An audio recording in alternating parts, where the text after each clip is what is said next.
Tervetuloa Tapaus X-podcastin uuteen jaksoon, ja tässä mun vieressä istuu Joona Jonssonin perämoottori Saranpää. Ja tässä istuu henkilö nimeltä Heetu Matilainen.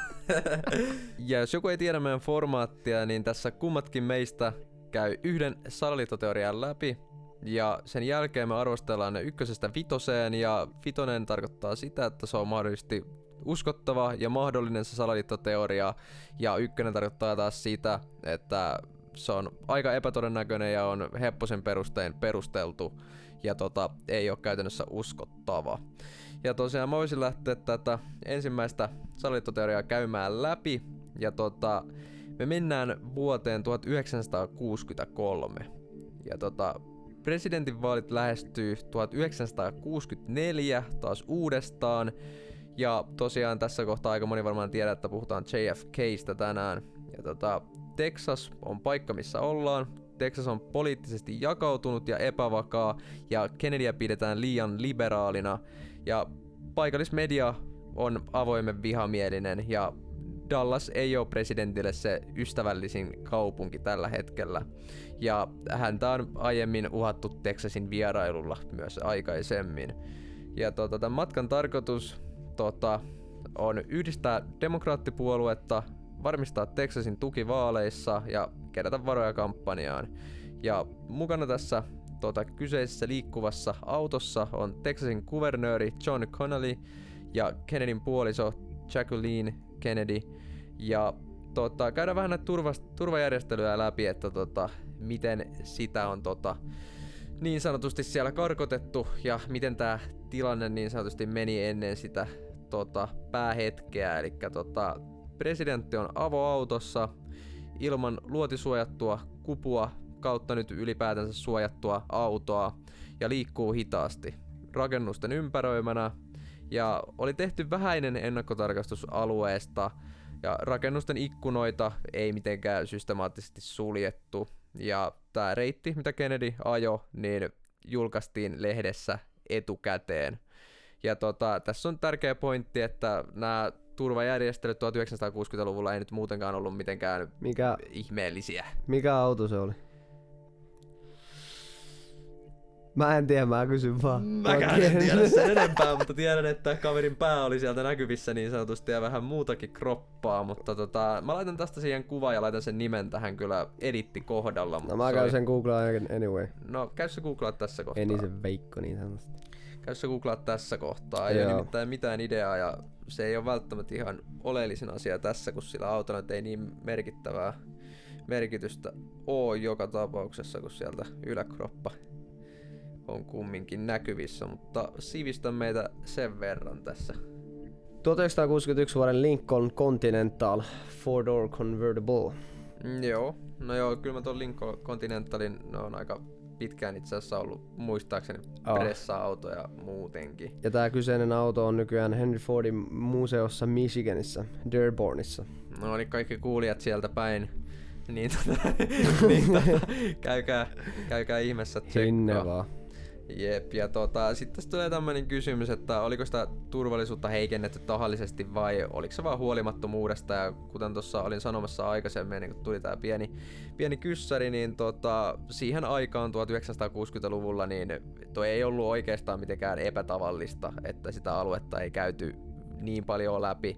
Ja Kennedy tietenkin yritti sillä myös vähän niinku semmoista luoda semmoista niinku kontaktia enemmän niihin ihmisiin, ettei se ollut missään suljetussa autossa, jossa oli kaikki ovet ja ikkunat ja katot sun muut, et yritti niinku sieltä olla niinku aktiivinen ja tehdä vaikutelman sitten niihin ihmisiin. Ja saattuen reitti Dallasissa kulkee keskustan halki ja tekee jyrkän käännöksen Dealey Platsassa, ja reitin varrella on tosiaan korkeita rakennuksia, avoimia ikkunoita, ja sitten tulee risteys, jossa vauhti hidastuu. Erityisesti yksi rakennus nousee myöhemmin keskiöön, eli se on Texas School Book Depository, eli Texasin tämmönen koulukirjavarasto kautta säilytysrakennus kautta tehdas, miksikä sitä nyt jokainen sitten sanoo itse. Ja saattue lähtee liikkeelle, kello lähestyy 12, kello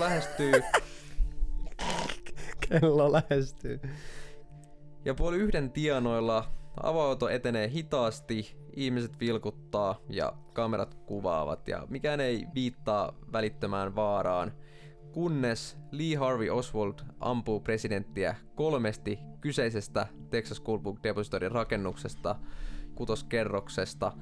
Ja tässä kohtaa auto liikkui noin 18 kilometriä tunnissa ja tää paikka oli tosiaan tää Dealey Plaza. Ja laukaus 1 JFK reagoi, mutta oli vähän ihmeissään eikä oikein ajatellut mitään siitä. Ja sitten laukaus 2, niin tää oli sen virallisen selityksen mukaan tämä taikaluoti. Se osui JFK:n niskaan ja se poistui kaulasta. Ja sitten se osuu myös samalla tätä kuvernööriä John Connollya ja murskaa sen kylkiluun ja läpäisee ranteen ja se pysähtyy reiteen. Aika outo. Elikkä oli aikamoinen taikaluoti ja sen luodin oletettu kunto oli sitten niinku poikkeuksellisen hyvä sen jälkeen sitten kun tutkittiin, mutta Connolly itse sanoi, ettei uskonut tulleensa osutuksi samalla luodilla. Elikkä sen mielestä se niinku shotti olisi tullut jostain muualta kuin sieltä takaa. Ja totta kai se nyt on ihan ymmärrettävää, että ei nyt hälytti kukaan tuommoista ajattele, että tollanen voisi tapahtua. Ja se oli hänen oma mielipide sitten. Ja sitten tulee tää laukaus 3 ja se osuu JFK:n päähän ja sen jälkeen JFK:n pää nytkähtää taakse ja vasemmalle.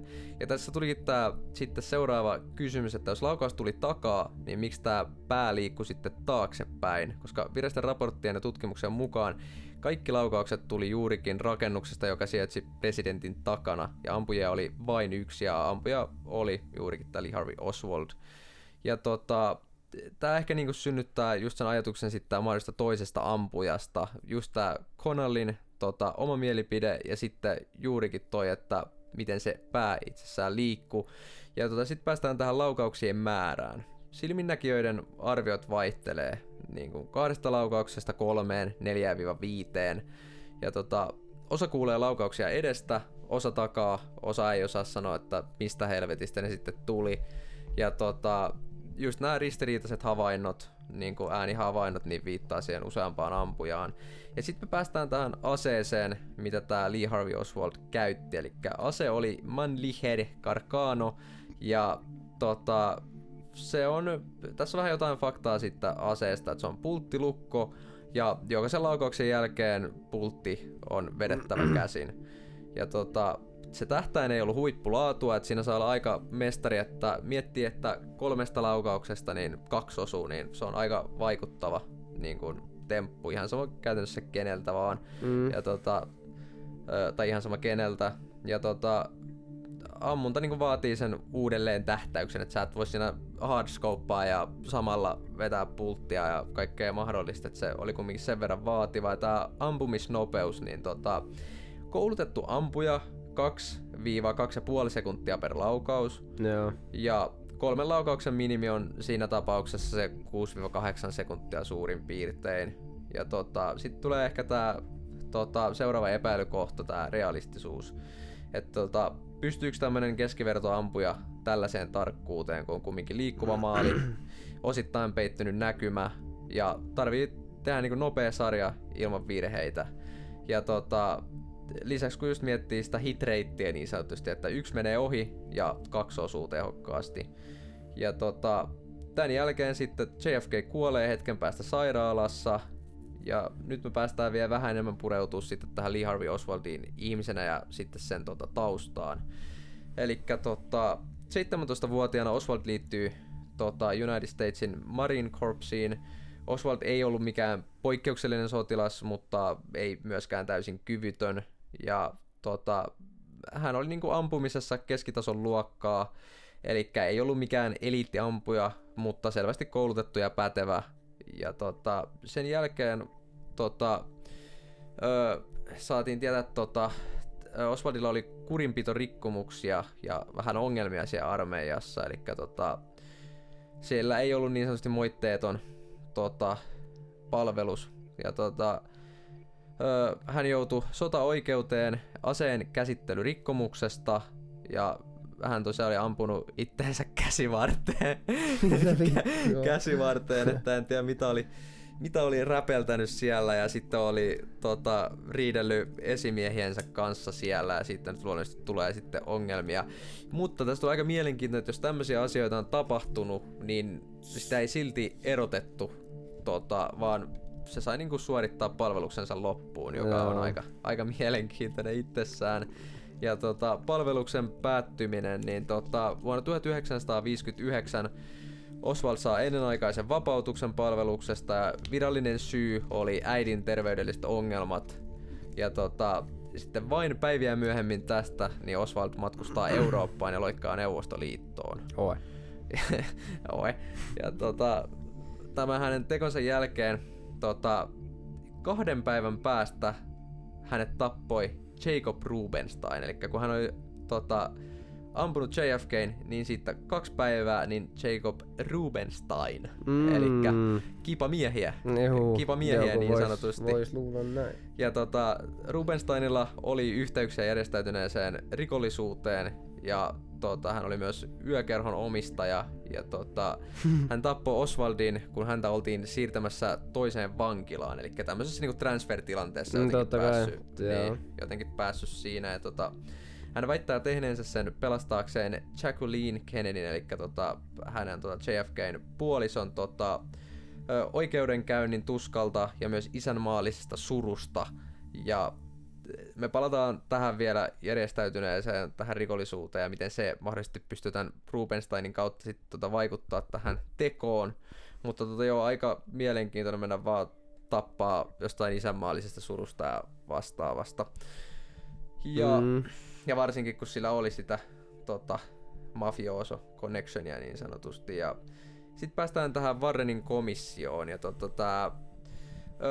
Warrenin komissio oli presidentin murhan jälkeen Yhdysvaltain presidentin Lyndon B. Johnsonin perustama erikoiskomissio, joka tutki tätä JFK:n murhaa sen jälkeen, kun se tosiaan sitten tapahtui. Ennen sitä se ei ole sitä voinut. Sehän olisikin ollut vittu mielenkiintoinen keissi, kun olisi lähtenyt ennen sitä tutkia. Kyllä. Ja sen viralliset johtopäätökset oli, että Lee Harvey Oswald toimi yksin ja ne 3 laukausta tuli takaa sieltä Texas School Book Depository rakennuksesta. Ja tämä taikaluoti-teoria selittää ne kummatkin sitten, tai sen osuman ja sitten sen toisen sitten osuman sitten myös, että Magic Bullet niin selitti sen, että se oli niin tehokas se, vaan se yksi bulletti. Ja sitten tässä niin päästään vielä tähän Magic Bullettiin vähän tarkemmin, eli luoti oli lähes vahingoittumaton, joka on epätavallista, jos se on läpässyt niin 2 kehoa ja niin monta osaa sit kehosta, että se oli aika priima kunnossa. Ja sitten tämä Warrenin komissio niin ei tutkinut kunnolla mahdollisuutta salaliittoon tai muiden ampujien läsnäoloon. Eli raportin omat asiakirjat jopa myöntävät, että komissio ei saanut kaikkia tietoja FBI:ltä tai CIA:ltä. Eli FBI ja CIA oli myös sitten holdannut jotain tämmöistä tärkeää tietoa sitten, eikä ollut antanut sitä tuolle Warrenin komissiolle. Virallinen raportti ei yksinkertaisesti juurikaan käsittele mahdollisia muita tekijöitä tai tahoja. Ja sitten on tämä todistaja-asiakirjojen käsittely. Useita todistajia, kuten lääkäreitä, sairaalahenkilökuntaa ja silminnäkijöitä ei haastateltu tai heidän lausuntojaan ei painotettu sitten millään tavalla. Esimerkiksi tämän Parkland Hospitalin lääkäreiden havainnot Kennedyn haavoista jätettiin vähemmälle huomiolle. Eli näitä lääkäreitä ei kuunneltu, oltiin vaan sillä, että joo, että me hoidetaan tämä, että pitäkää te lättyä kiinni. Ja Dallasin poliisin varoitukset ennen murhaa jäivät vaille riittävää käsittelyä, ja tätä tulkitaan usein siten, että todisteita pimitettiin tai vähäteltiin, jotta raportti pysyisi selkeänä ja suljettuna, niin kuin, että se pystyy niin kuin sulkemaan ja se on niin kuin sillä sitten hoidettu. Ja sitten tämä komission nämä henkilövalinnat, ketkä valittiin sitten tätä keissiä tutkimaan, niin yksi Warrenin komission jäsenistä oli Allen Dulles, entinen CIA-johtaja, jonka Kennedy oli aiemmin erottanut CIA:n johdosta. Ja se on herättänyt kysymyksiä, että miksi tämmöisiä niin päättäjien ja tutkijoiden joukkoon lisätään henkilö, jonka suhteet CIA:hin ja hallintoon olivat kiistanalaiset. Ja tää oli tosiaan sen aikainen se tutkimus tästä Kennedyn keissistä. Ja sitten sen jälkeen tuli 1976 tuli tämmönen kuin House Select Committee on Assassinations komitea. Ja tää oli tämmönen niin kuin edustajahuoneen tutkimuskomitea, joka toimi 1976-1979. Ja sen tarkoitus oli tutkia JFK:n ja Martin Luther Kingin murhia. Ja mitä tosiaan tää teki niin sanotusti paremmin ja laajemmin tää komitea oli se, että se tutki akustisia ääninauhoja, Dallasin poliisin äänityksiä Dealey Plazassa ja niitä analysoitiin. Ja johtopäätöksenä oli se, että tämän HSCA:n akustiikkaryhmä havaitsi, että ääni- ja mikrofoniaalloista saattoi päätellä jopa 4 erillistä laukausta. Elikkä tämän niin kuin ääniraidan mukaan siellä olisi voinut olla enemmän kuin se 3, mahdollisesti 4 laukausta jopa. Ja se ero just taas sillä siihen Warrenin raporttiin sillä tavalla, että siellä oli just tässä se 3 ja nyt mahdollisesti 4. Ja HSCA käytti uudempia ja laajempia ballistiikan ja lääketieteellisten raporttien tarkasteluja. Ja sen johtopäätös korosti, että tämä taikaluotiteoria ei täyttänyt kaikkia vastauksia. Eli siinä oli jotain hämärää, että se ei ollut niin yksinkertainen, mitä ne oli saanut siellä Warrenin komissiossa sitten siitä kuulostaa. Ja kallovauriot ja laukauksien suunta saattavat viitata 2 eri ampumasuuntaan. Ja tää on ensimmäinen kerta, kun virallisissa raporteissa myönnetään, että yksin Oswald ei välttämättä seitä kaikkia näitä fyysistä aineistoa. Ja sitten vielä tää ehkä mielenkiintoisin kohta tässä komitean tutkimuksessa ja tässä loppuraportissa oli se, että loppuraportissa luki näin, että tutkimamme todisteet viittaavat siihen, että JFK:n murha oli todennäköisesti salaliitto. Eli tämä alakomitea oli sitä mieltä, että tämä todennäköisesti on jonkunlainen salaliitto. Ei otettu sen enempää kantaa, että mitkä tahot tai tekijät siinä oli niinku mukana, mutta toi oli kumminkin se sanavalinta sitten siihen. Ja sitten sen jälkeen niinku moni on alkanut miettiä sitä, että ketkä nämä tahot vois niinku olla. Että ketkä vois olla tämän salaliittoteorian takana, niin ensimmäisenä on CIA tekijänä. Eli tämä keskeinen taustakonflikti oli se, että oli just tämä Sikojenlahden maihin nousu 1961 ja CIA suunnitteli tätä Kuuban operaatiota ja John F. Kennedy kieltäytyi antamasta täyttä sotilaallista tukea ja näihin operaatioihin ja myös tuohon siis Kuuban operaatioon, ja se operaatio epäonnistui täysin ja CIA:n sisällä olisi tämmönen syvä kauna ja tämmönen vitutus, että kun sä et antanut sotilaallista tukea tarpeeksi, niin tää koko homma kusi. Ja JFK väitetty kommentti oli juurikin tää CIA:ta kohtaan, että haluan hajottaa CIA:n 1000 palaan ja siirrotella sen tuuleen. Elikkä se halusi vaan niinku tuhota sen CIA:n ison vallan, mikä sillä hetkellä oli. Joo. Ja CIA:n motiivit tähän tekoon olisi ollut vallan ja autonomian menetys, ja sehän niitä luonnollisesti sitten vitutti. Ja tää JFK erotti ton just ton CIA-johtajan, eli sen Allen Dullesin, ja rajoitti CIA:n operaatioita ja alkoi siirtää päätösvaltaa pois tämmöisiltä varjohallinnoilta. Eli vähemmän vaikutusvaltaa. Ja CIA vaan pelkäsi, että presidentti heikentää CIA:n asemaa niinku pysyvästi. Ja sitten tässä on vielä aika paljonkin tavaraa tästä CIA:sta, mihin voisi ehkä mennä syvemmin, mutta lähinnä CIA ja sotilaallinen koneisto hyötyy niinku sodista, ja JFK oli sille este. Ja sitten tullaan ehkä tohon miksi mafia voisi olla tämän takana, niin Robert Kennedy ja John F. Kennedy soti mafiaa vastaan aktiivisesti. Eikä vähän enemmänkin Kennedyn perhettä oli mafiosoja sieltä häätämässä pois. Ja JFK oli moninkertaisesti syyttänyt mafiaa ja kohdisti niin kuin iskut perinteisiin mafiarakenteisiin. Ja mafian näkökulmasta Kennedy rikkoi aiemman hiljaisen rauhan. Ja petos koettiin henkilökohtaisena, mafian mahdollinen rooli murhassa salaliittoteorioissa niinku mafiaa epäillä ehkä enemmänkin just tästä logistiikasta ja ampujen järjestämisestä, todistajien vaientamisesta, eli esimerkiksi just tää Jack Ruby olisi ollut yksi niin kuin hyvä connectioni sitten, että Oswald saadaan hiljaiseksi, että Oswald ei saanut puhua ja Ruby varmisti sen, ja teorian mukaan sitten on vielä yksi mahdollinen tekijä, ja se on Federal Reserve, eli JFK:n mielestä se ei ollut valtiollinen laitos, vaan yksityinen pankkikartelli, ja JFK uhkasi sen monopoliasemaa, ja tässä on vähän tämmöinen ajattelutapa, että raha on todellinen valta, että ei politiikka.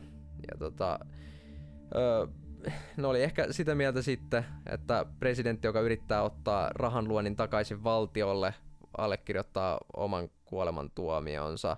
Sitten tässä on vielä tämmöinen pieni yhteenveto tähän, että mitkä tahot hyötyisi JFK-murhasta ja millä tavalla, niin se on just, että CIA:n motivaatio olisi ehkä siinä murhan takana se valta, autonomia ja ulkopolitiikka.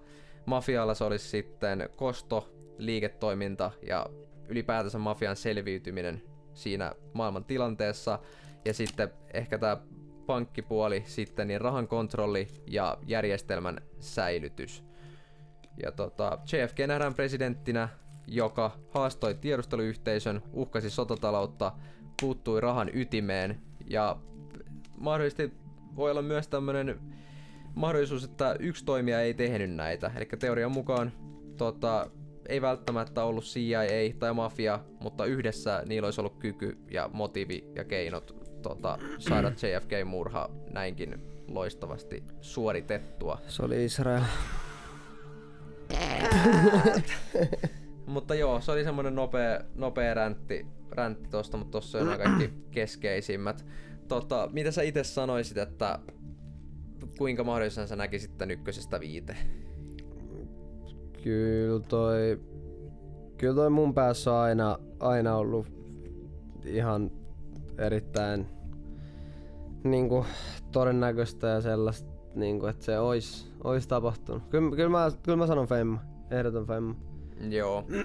Kyllä mäkin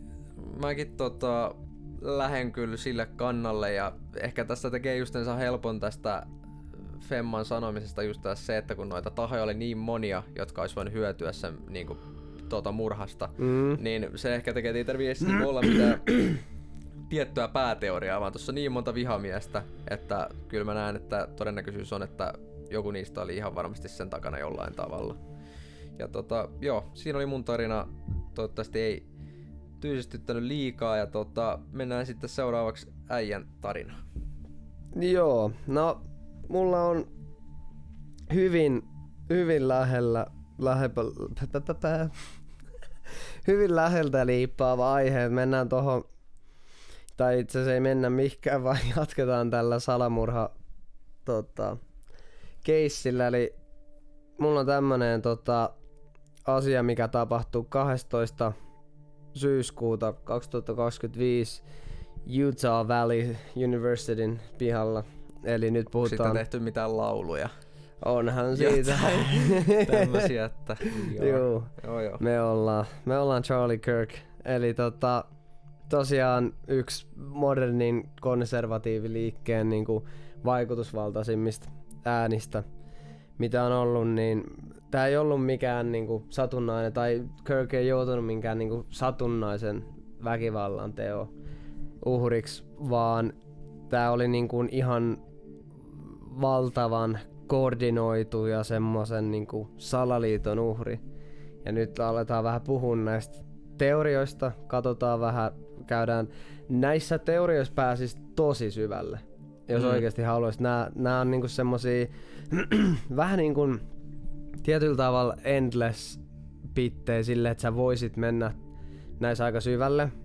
Joo, tää on hyvä muistutus näistä meidän salaliittoteorioista, että näistä on aika helvetisti enemmänkin näkökulmia ja erilaisia pointteja, mutta me esitetään ne pääpointit sille, että ette ehdi nukahtaa siellä, mutta kannattaa mennä itse näihin kaikkiin perehtyä vielä lisää, että sieltä voi löytyä vielä lisää niin kuin mielenkiintoista dataa suuntaan sun toiseen, niin joo, jatka vaan. Joo, ehdottomasti jos kiinnostaa nämä tai ihan vaan jos haluatte tietää lisää näistä, että tehdään vielä kattavempia jaksoja tai jotain, että kyllä näissäkin aikaraja, että tästäkin voisi helposti 2 tuntia höristä, mutta pidetään homma lyhyenä ja ytimekkäänä, mutta jos kiinnostaa, niin totta kai itse voi käydä tsiikaan, tai sitten jos haluatte, että tehdään vähän pidempää jaksoa, niin saa pistää kommenttia tonne alle, että voidaan sitten vaikka yhdessäkin pureutua näihin enemmän.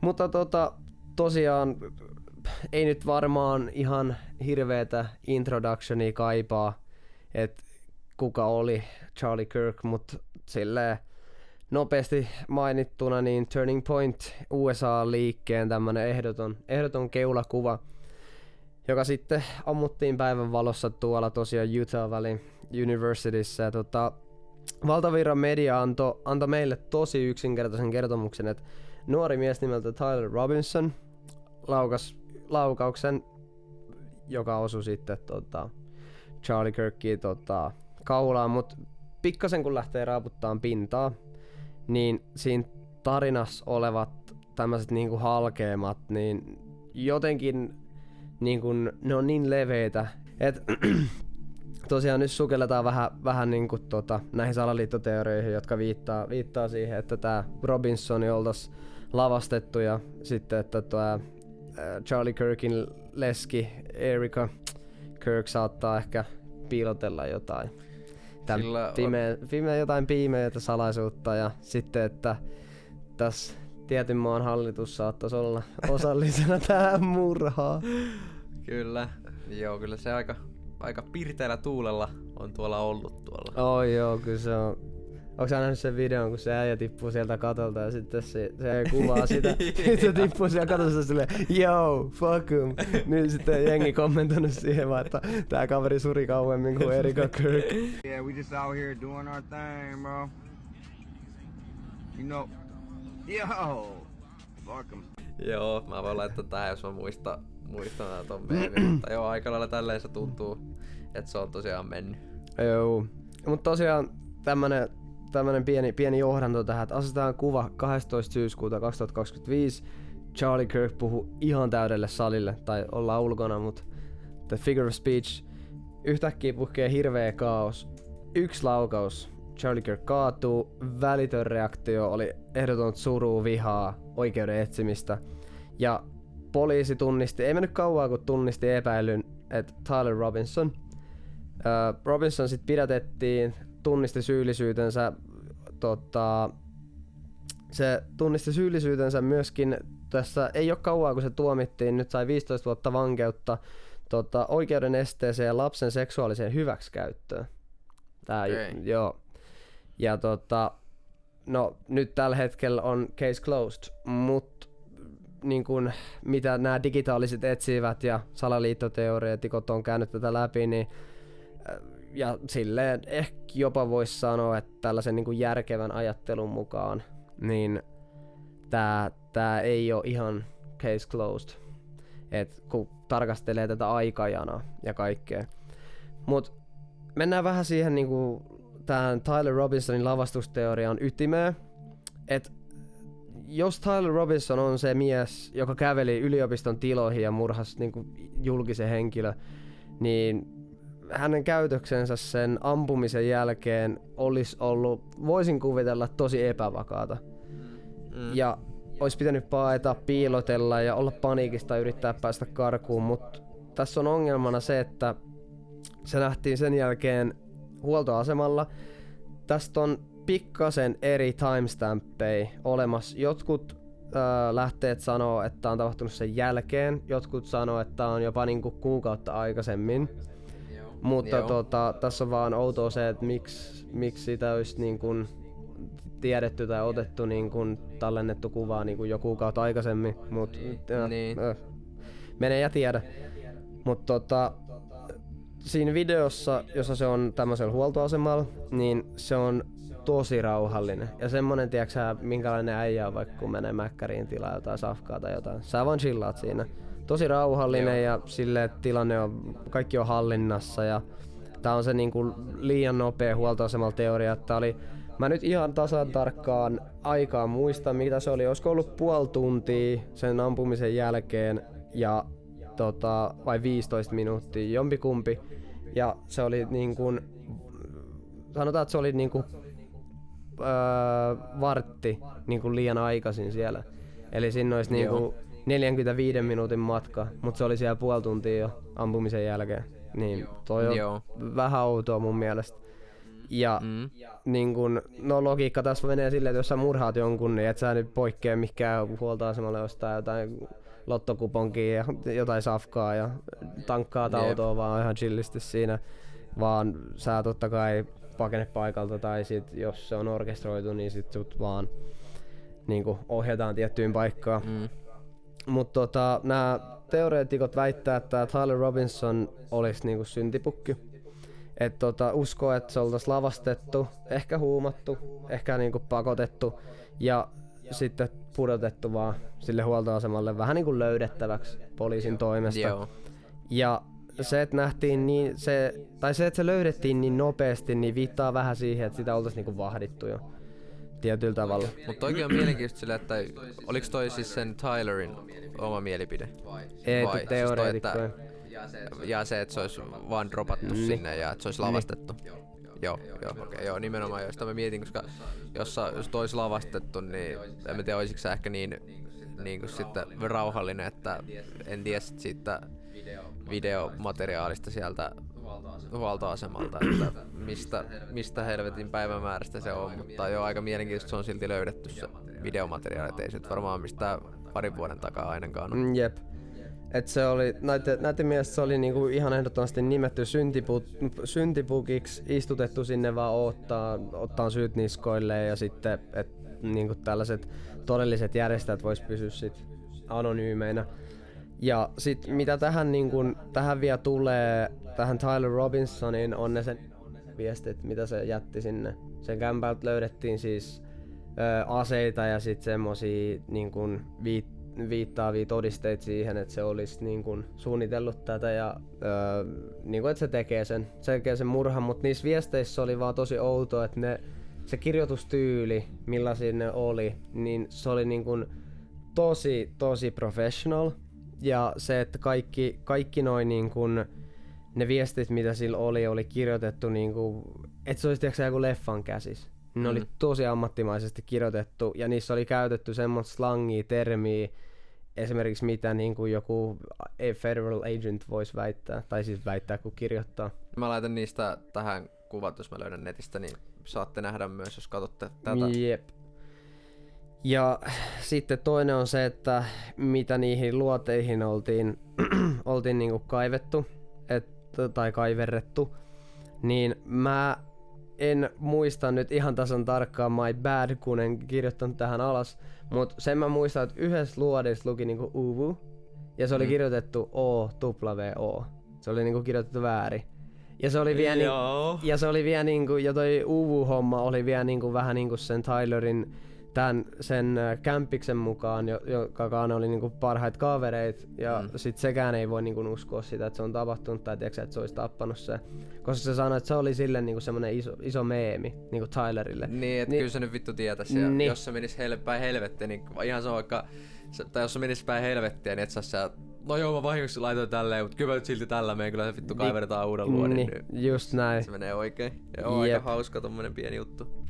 Joo. Sitten mennään seuraavaan, eli vähän niinku kaikista kiistanalaisimpaan teoriaan, eli just tähän Erika Kirkkiin, että niin kun, mikä sen osallisuus olisi voinut olla tässä, koska kaikki me ollaan nähty videoita, se voi liian hyvin mun mielestä.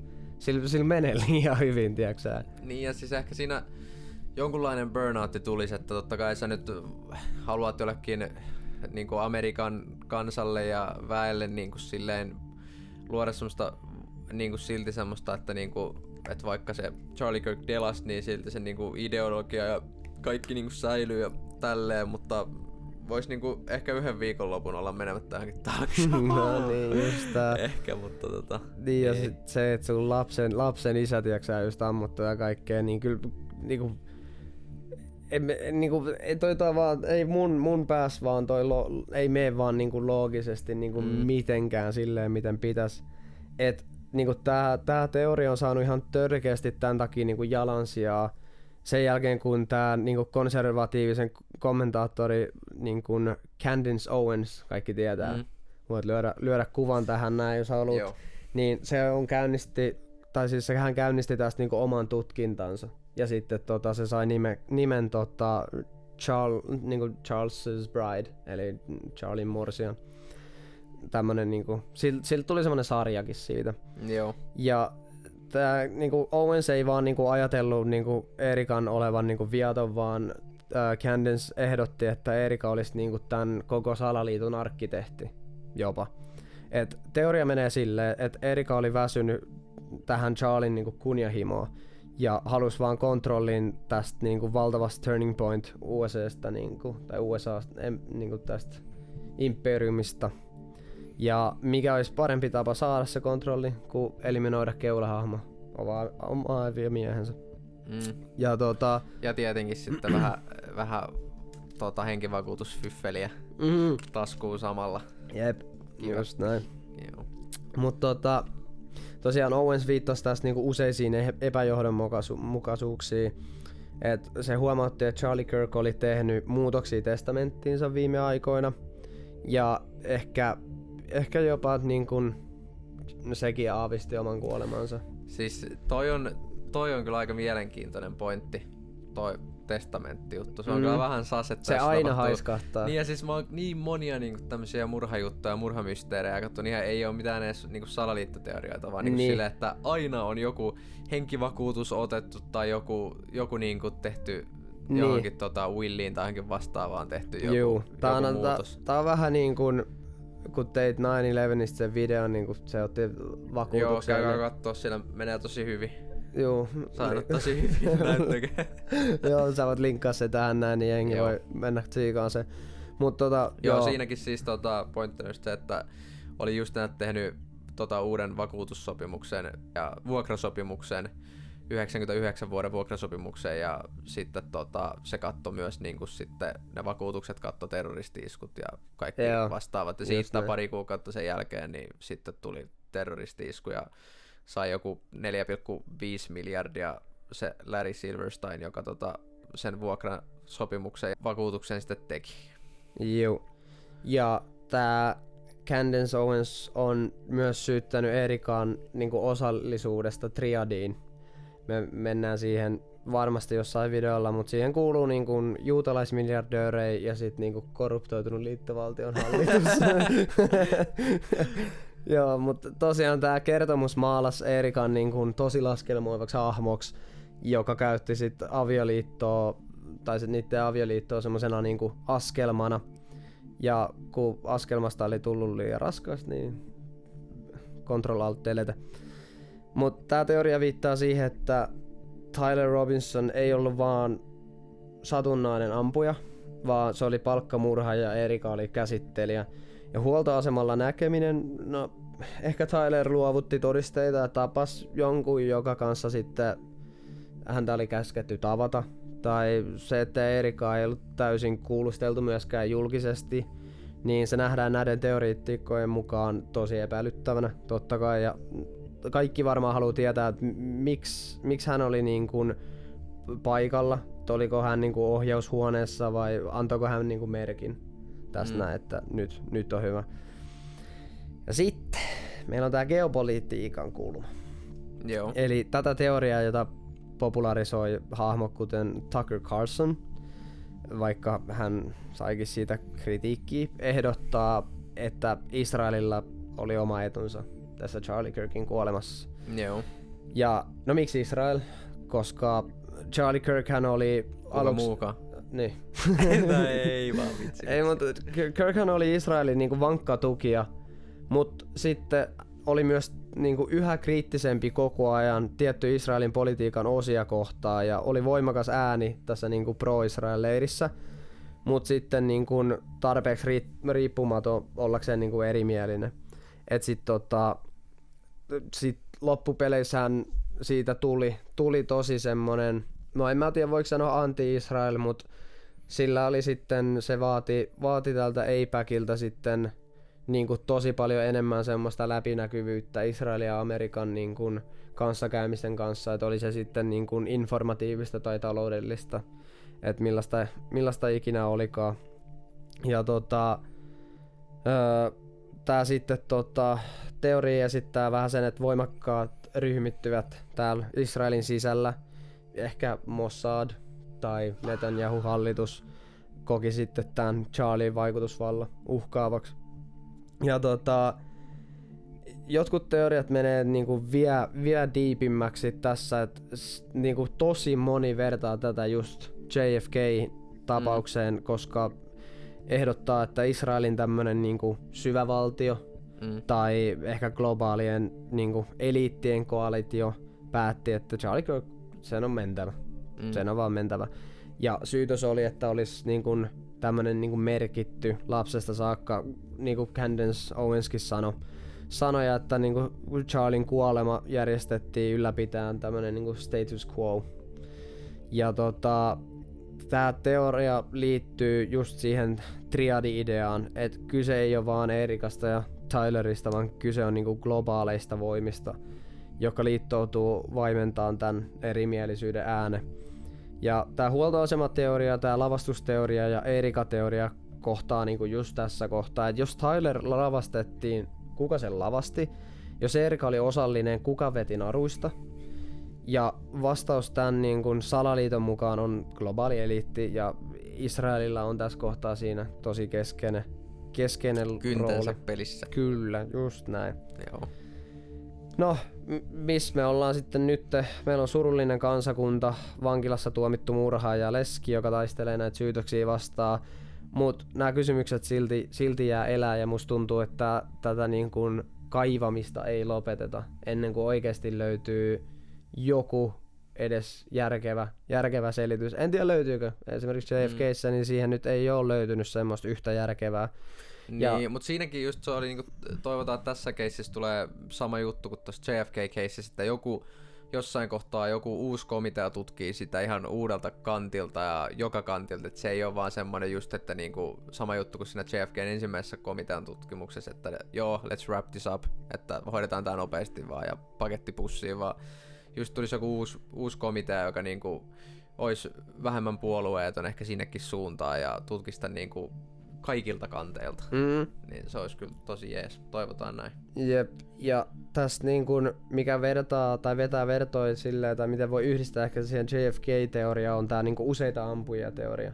Okei. Tässä on sama. Itse asiassa Tyler Robinsonin puolustusasianajaja Kathy Nestor esitti tämän kysymyksen kuulusteluilla.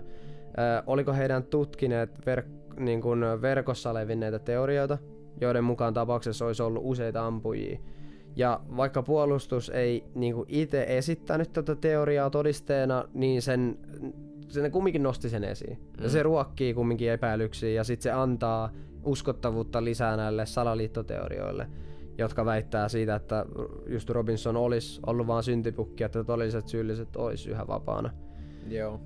Ja tarkoitaanko sillä usealla ampujalla sille ei välttämättä niin kuin useita luoteja välttämättä, mutta se, että se ampuminen olisi tullut jostain muualta kuin kyllä. Sitä, joo, kyllä.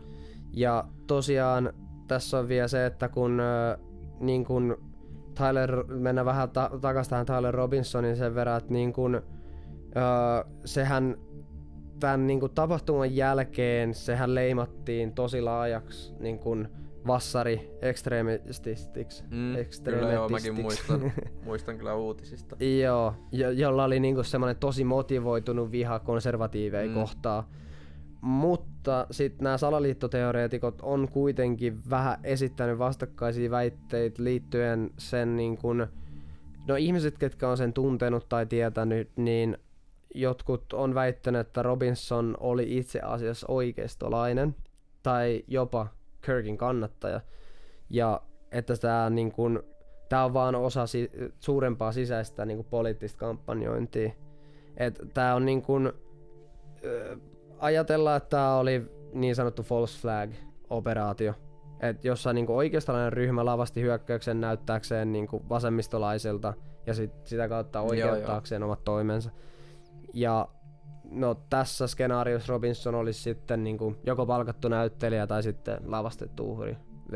Veikkaan jälkimmäistä. Ja tosiaan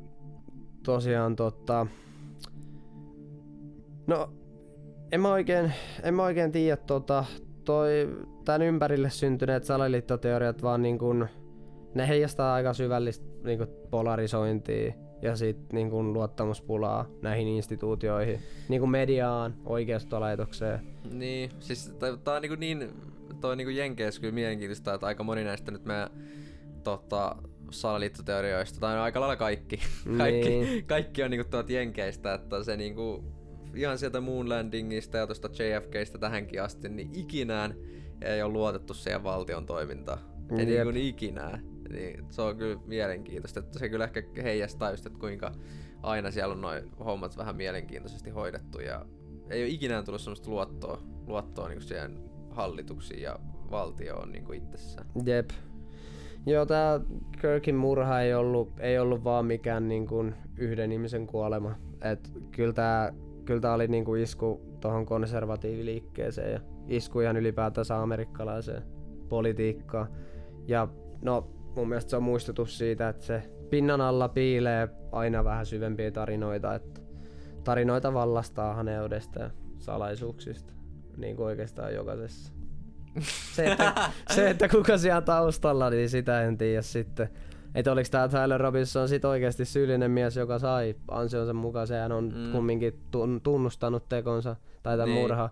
Mutta kyllä mä veikkaan, että se oli vaan niinku niinku pelinappula suuremmassa pelissä. Joo, toi on kyllä mielenkiintoista. Oliko se siinä? Olihan se siinä. Kerropa ykkösestä femmaan, että tekikö Tyler sen vai oliko tässä jotain muita?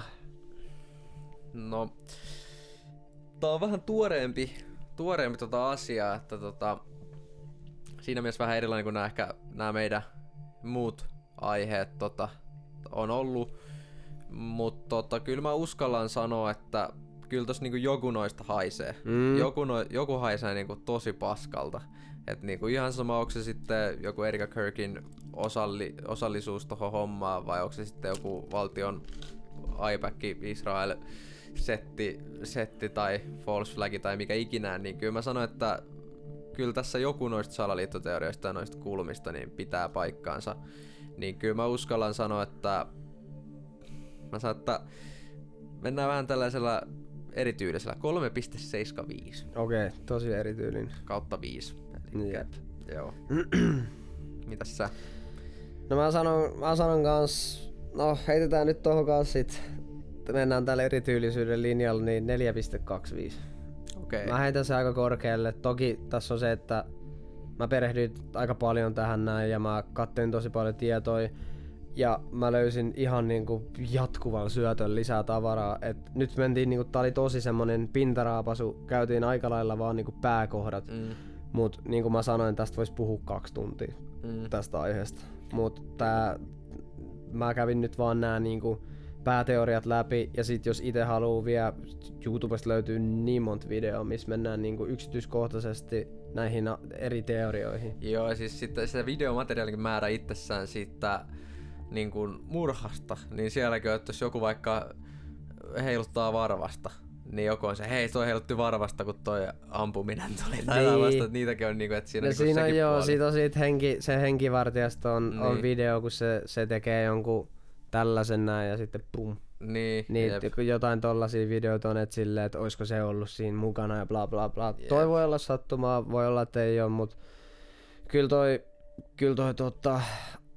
on mielenkiintoinen setti, että miten muka tommonen niinku, kun siitä on myös sanottu, että se niinku Robinsonin semmonen henkinen mielentila ei oo myöskään ollut mikään paras, että se olisi jopa ollut niin huono, että se olisi niinku kirjaimellisesti kyvytön tekemään mitään tollasta. Ja mieti se... Oliko sillä mitään taustaa? Nyt mentiin vähän niinku suljettiin jo tähän niinku aiheen, mutta oliko sillä mitään niinku sotilastaustaa minkäänlaista, vai oliko se vaan joku saatana koulupoika jostain? Mun mielestä sekin niinku itsessään jos ei ole mitään taustaa, niin sekin on mielenkiintoinen, todella mielenkiintoinen, koska toi vaatii ihan helvetisti taitoa kumminkin. No se mun mielestä jos mä muistan oikein, niin ei, siis sehän oli 22-vuotias tää Tyler Robinson. Joo. Et se oli on tosi nuori. Et ei mun mielestä ei oo. Nyt mun on pakko tarkastaa. Me vielä tarkistetaan tähän loppuun, heitin tämmösen pienen kurvipallon. Toi oli tosi hyvä, koska koska se on ihan varma, että jos mä tai sä ehkä sinne mennään jollain kiväärillä, jolla ei olla ikinä ammuttu tai vastaavaa, niin ei se ihan niin helppo homma oo. Ja Suomessa kumminkin. Yeah, there is no credible evidence that he had any formal military or army background. Joka tekee tästä vielä niinku oudompaa. Se, että niin. Yksi kuti, Jep. se osuu kaulaa ja sit se on siinä. Jep, siis aika helvetin hyvä osuma. Lisätään toikin siihen. Joo, kyllä mä sanon nyt, että kyllä se sinne vitoseen se nousee aika paljon. Kyllä mä pitäydyn tosta 4-2-5, mutta No ehkä mä pyöritän sen 4. Joo, ihan järkevä. Mutta joo, kyllä tos on jotain. Jep. Jotain outoa. Joo, siinä oli tämän päivän jakso. Ja laittakaa kommenteissa jotain aihe-ehdotuksia ja muita vastaavia. Laittakaa tykkäystä, tilausta, kommentoikaa mitä haluatte ja toivotaan, että jos sinne tulee jotain ehdotuksia, niin mä joo näytä samaa aihetta, kun me ei kerrota näitä toisillemme ennen kuin äänitetään. Mutta joo, se on ensi jaksoa ja kiitos ja hei. Peace out.